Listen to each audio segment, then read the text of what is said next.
You too. What is going on, Lakers family? And welcome back to the channel with another video. And I know a lot of Lakers fans like me are just, waiting. They're curious who's going to be the Lakers' next head coach. Is it going to be JJ Redick? Because he's been the talk of the town for like the past 2 months, ever since LeBron James did join his podcast, Mind the Game, or even on his JJ Redick channel, right? So he's supposed to be this basketball mind.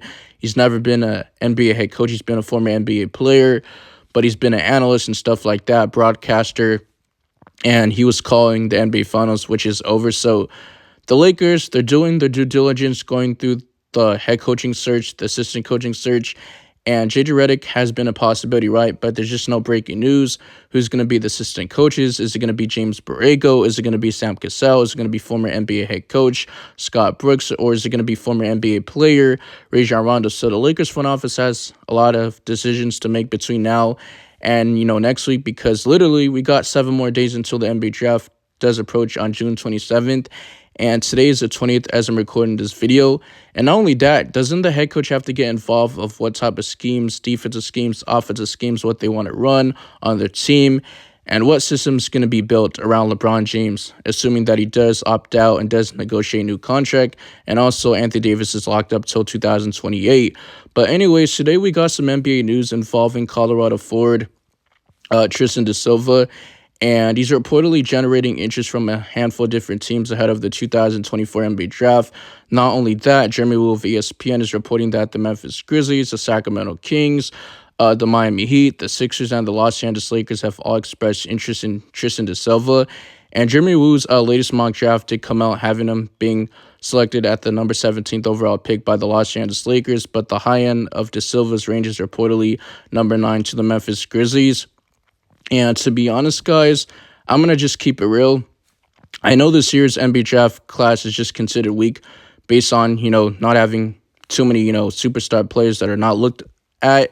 And there's going to be plenty of solid role players that can contribute to winning basketball, playoff caliber teams and stuff like that. And a lot of these prospects do wind up being, potential top 15 picks or late into the first round or late into the second round. So it's going to be very intriguing who drops out, whose stock has rise and stuff like that. So Lakers fans, NBA fans in general, you guys let me know in the comment section, how do you guys feel about Tristan da Silva? I do got to say that he was a 3-year starter at Colorado, but he played all 4 years in total as a senior. He's 23 years of age, so he's an older prospect entering in this year's NBA draft. So it shouldn't take too long for him to develop because he's older. It's not like he only played 1 or 2 seasons at the collegiate level. And he projects as a solid 3-and-D wing at the next level. So he averaged around 16 points per game, shooting 49.3% from the field, 5.1 rebounds, 2.4 assists, 0.6 blocks, 1.1 steals, and shooting 39.5% from 3 on 4.8 attempts per game, and shot career high from the free throw line at 83.5% from the free throw line on 3 attempts per game, 34 games played, 34 starts, and playing close to 34 minutes per game. And to be honest, guys, landing a player who can fit as a role as a 7th or 8th man will just be a win-win situation, especially in this class, even in the lottery, let alone in the late teens, where da Silva is currently being projected. And Bleacher Report, Jonathan Wazerman has compared Tristan da Silva to Trey Lyles, which he's currently playing for the Sacramento Kings. Not right now, but he was on the team. And noting his mediocre athleticism could be the biggest factor turning teams off. So he doesn't really have athleticism. However, he does have intensity, translatable skills on the offense end that can put him on the floor earlier in his NBA career. So that does stand out. And his strengths, he's 6'8". He's a versatile forward.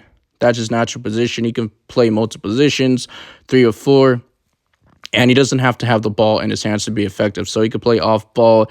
He's really known for his strong defense abilities, capable of guarding multiple positions. He has solid shooting touch from the perimeter, especially the 3-point line, making him a threat from behind the arc. His basketball IQ, his passing skills, his core vision, allowing him to contribute to a team play effectively, and shows promise in rebounding and hustle plays. So he does the dirty work. And let's get into the weaknesses of his game, right? Tristan da Silva does need to work on consistency, which is key because even though he's young, a lot of players in the NBA can be very consistent, right? Be very streaky. And there's concerns if he can play under high-level situations and scoring under pressure. His physicality, his strengths needs to improve at the NBA level. Additionally, he could benefit from refining his ball handling skills to reduce turnovers and enhance his offensive versatility. So his evaluations are expected to vary greatly from team to team in this class, so don't be surprised if mock drafts wind up having him a lower rate than usual. All it takes is one team to fall in love, and Tristan da Silva can find himself in the lottery. So I appreciate the support. Make sure you guys like the video. Really trying to reach my next goal at 3K subs also. This would really help the channel a lot, so that you guys can share, comment, do all the good stuff, the algorithm, turn on notification bell so you guys get notified for future Lakers content. I love you guys. And also comment down what prospect you guys want to see me talk about in my next video. And one last thing I got to say before I wrap this video up. I am wondering if the Lakers are going to go through the 3-and-D route or if they're going to get a center. That's why they want to trade up for like a top 5 pick. We'll see. Or if they're going to get another point guard, because I do like Devin Carter. I think he's very talented as a defensive player, but I'm just so burnt out in these guards and stuff like that. Much rather go for a big man. That's what we really need. We need physicality. We need guys that are just going to get offensive rebounds, do the dirty work, because Anthony Davis has been struggling to play against these bigger players like a Jokic and Embiid, even a Domantas Sabonis, right? So he's 0-10 against Sabonis, and he's more finesse big, right? But the Lakers have been the worst offensive rebounding team in the league, 30th, and I believe like 8.2, so we need help in that category. But perimeter defense would really help. But I'm out of here. Peace.